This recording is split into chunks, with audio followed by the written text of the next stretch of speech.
think it would be really dishonest to say that there has been no fragility in the process of creating face to face. And fragility, it can be really violent. Dealing with fragility during the face-to-face process kind of became this practice of reminding ourselves and our ensemble members about who we're supposed to be centering when we talk about race, class, and age. And also just working through group and individual discomfort, either in groups or individually, and just reflecting and learning and unlearning things that would hinder our, progress in the project as a group. Important thing in this space is recognizing your privilege. Because we all have privileges that we don't know of, or some may have more than others, and just like realizing it and accepting it and knowing what that means. And so as a white person, the way that I check my white fragility and manage my fragility in this process is to get really comfortable and really, really grateful for the opportunities that I have to sit in discomfort.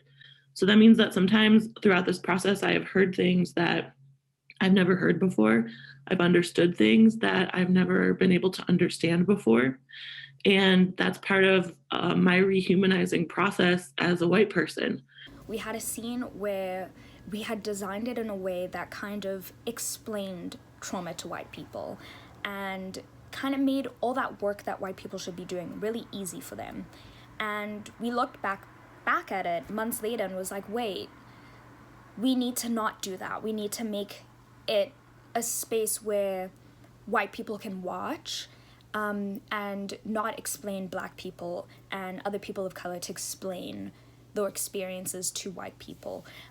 We kind of decided that we needed to present the artwork in a way that it was what it was, and if you had questions and if you were unsure about spaces, you go back and you research it instead of looking for a Black or brown person to explain their trauma in order for someone who isn't Black or brown to understand.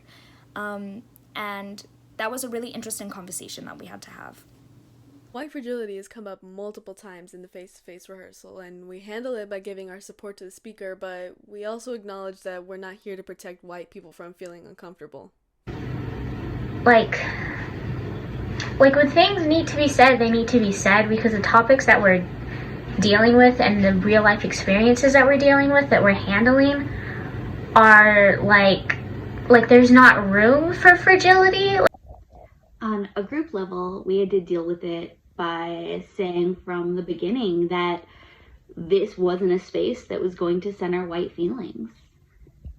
On a personal level, it's about stopping to consider all of the ways that I hold privilege as a white person, as an adult, as a staff member, and making sure that my learning, my feelings, my discomfort is never being pushed to the front over the very real experiences of my collaborators.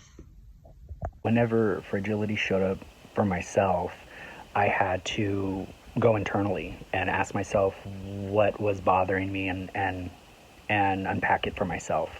And from there, just learn that I'm unlearning and be okay with that and move forward, because the work has to continue to get done. I came into the space with the intention to learn, and learn I did. As a white person, I recognized my white fragility and white privilege. I learned to acknowledge their presence and in turn became more educated. And it's also incredibly important not to place the labor of understanding why I'm feeling fragile on any person of color, any BIPOC human in the ensemble. Expect to be uncomfortable in this space, when we talk about these things, because I think people think it's so taboo and like, oh my God, you got to keep quiet and everything, when it's real issues that, affect people on a daily basis and that need to be talked about and need to be recognized so we can find ways to stop it.